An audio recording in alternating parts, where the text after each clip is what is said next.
Alright, so you're looking at, let's start on the deeper stuff and come out. So we're looking between the ribs here. You've already done those, have you?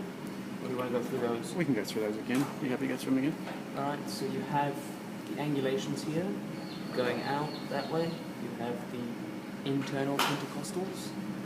Alright, then on top of those, angling this way, towards the midline, you have the external intercostals. Alright. Moving on to the actual muscles, we've got some here. This is your pectoralis minor, right? Coming from the coracoid process, goes to the anterior surfaces of the costal cartilages of ribs 3, 4, and 5. Alright, so you see it's on the anterior superior margins. Okay. Now we have ourselves on top of that a pectoralis major, so you see it's cut here. We have one here. So it originates from these lateral anterior margins of the sternum, the ribs, 2 to 6, actually, yeah, 2 to 6, and the clavicle, underside of the clavicle here, and it goes around, and it sets itself, inserts on the radiotubercle, or the humerus, right about where the intratrabecular groove is. Intratrabecular groove. Alright, so that's that.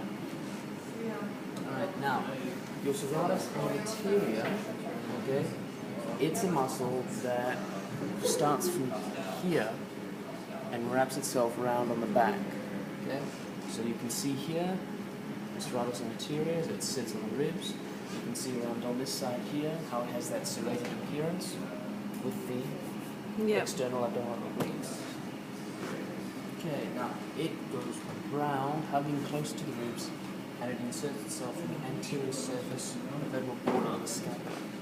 So it is setting itself, coming round, anchoring itself there. That's the scapula. Yeah.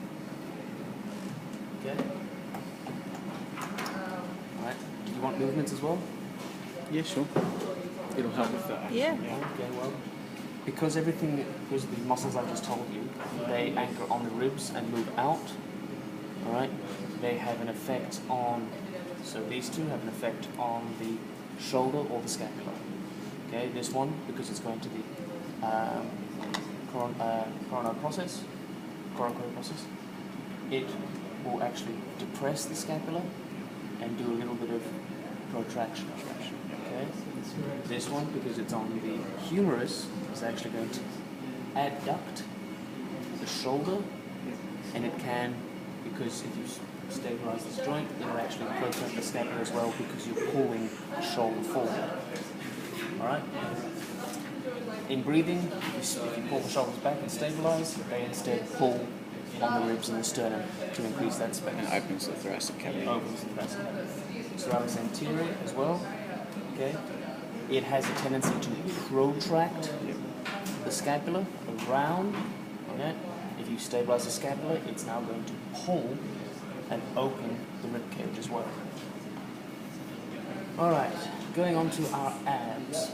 Now, obviously, we have from the xiphoid process down to the pubis, we have our linea alba, right, which is very important. You have everything else coming into this little section here. You have your rectus abdominis with the tendinous intersections. Okay, that is your 6-pack or 8-pack, depending on how cool you are. Yep. All right. In the fridge. I've got a That's a mum joke. All right. Now, you have your rectal sheath over the top of that. Yeah. That's just your little protection, keep things all pulled in. Now, you have your hands in pockets, external abdominal obliques. Need the 3 words. Okay? If you're wearing a hoodie, hands go in there. Right? So that's the angulation. Underneath that, we have the internal abdominal obliques, which are basically angling the opposite direction. Right? So the pull that they generate is going to be a V. Alright? One pulls that way, one pulls that way. Okay. If they all activate at the same time, you go forward. Okay? So they're going to be responsible for your forward flexion of your spine. Okay, now, done that, let's go into the arm. Alright, so on the arm, we're sitting about there. We have our deltoid. Right, that's your shoulder. 3 sections to it. Okay? We have our anterior, our middle or intermediate, and then we have our posterior. Okay? This will activate for shoulder flexion. This will activate for abduction. This will activate for shoulder extension. Okay? They're all going to activate a little bit at each time when you're doing something. Okay? Take that away. Now we're seeing some of the more important stuff around this bit here. We've got our rotator cuff. Common site for injury because they are stabilizers, dynamic stabilizers for the shoulder. They pull the glenoid, they pull the head of the humerus into the glenoid cavity. Alright, this one up here, supraspinatus, sits in the supraspinous fossa. Alright, classic case of impingement happens in this one. People injure this to the point where they can't lift their arm up because it gets swelled. You're welcome. It swells up and gets inflamed. Can you see the supraspinatus up on this one? Is it up on Yes, this you can. Supraspinatus on this chappy. Right there. Okay.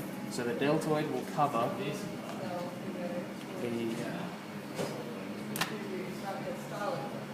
alright, it'll cover it up most of it, yeah. from about there. Okay, so on here, deltoid there. Okay, deltoid stripped. It covers up the spine.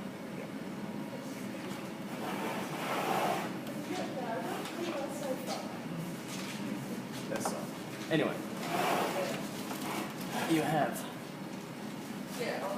supraspinatus, alright, infraspinatus, teres minor, teres major, which is not part of your rotator cuff.